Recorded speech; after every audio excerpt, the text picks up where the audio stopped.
Bem, pessoal, dando continuidade ao módulo 1 do curso Projeto Conceitual de Aeronaves, agora no capítulo Análise de Competidores.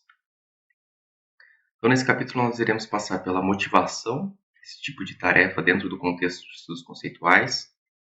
Falaremos sobre a captura de capacidades em termos de desempenho e eficiência dos competidores, o estudo de características e soluções de projeto e também o uso dessas informações para benchmarking e cheques de sanidade.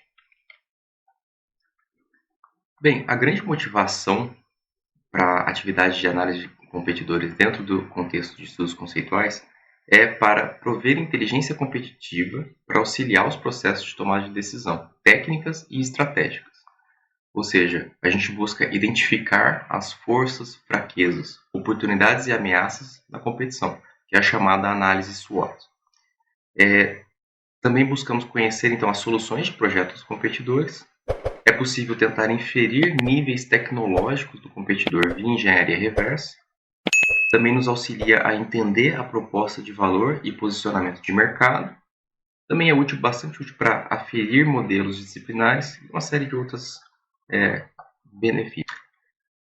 Essa atividade de análise de competidores, ela pode acontecer tanto intra-estudo, ou seja, ao longo do projeto conceitual de um novo produto, nós fazemos esse tipo de atividade para auxiliar todo o desenvolvimento do conceito, o entendimento da competitividade daquele novo produto frente aos competidores mapeados, né? Mas ele também pode acontecer fora de um estudo específico, né?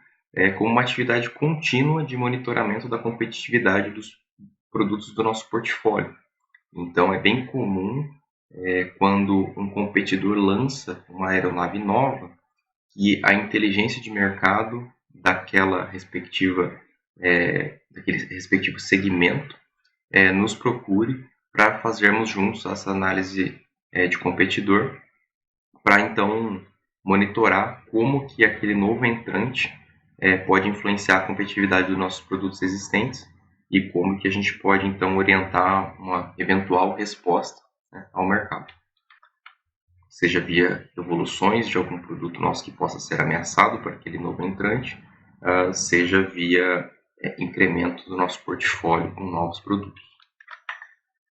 Então, uma parte desse trabalho está ligado às capacidades em termos de desempenho e eficiência desses competidores.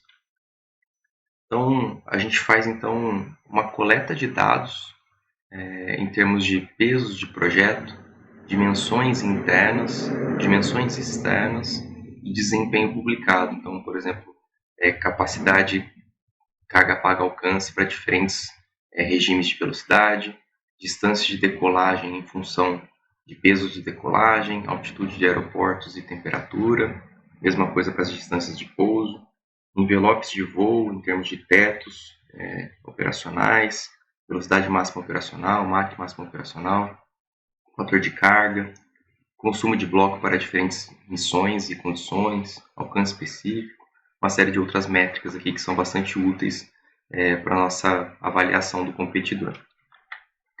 Esses dados coletados eles são então avaliados, a gente coloca tudo isso numa tabela comparativa, então eu trouxe aqui uma tabelinha meramente ilustrativa com alguns parâmetros para diferentes competidores, né? E o intuito aqui é que a gente consiga ter um panorama legal de como que esses atributos se comparam e buscar um entendimento deles, né? Então, eles são avaliados, a gente também precisa ter uma boa ideia da qualidade da fonte de informação, às vezes a gente precisa cruzar diferentes fontes de informação, buscar coerência e consistência entre as fontes, né? E fazer diversos cheques de sanidade. Então, a gente tabula essas informações. E aqui tem uma dica aqui, né, que sempre especificar as condições associadas a cada parâmetro e tentar garantir que os dados de todos os competidores estejam numa mesma base para comparações justas, né? Então, esse aqui é um ponto bastante passível de equívocos, né? Então, às vezes, pegar um determinado parâmetro de desempenho e compará-los em condições diferentes. Então, isso pode levar a uma interpretação errônea dos dados, né? E pode influenciar decisões importantes às vezes, né? Então, é muito importante tomar esse cuidado. Além dos dados tabulados, a gente também faz uso bastante grande de gráficos comparativos de alguns indicadores de chave de desempenho.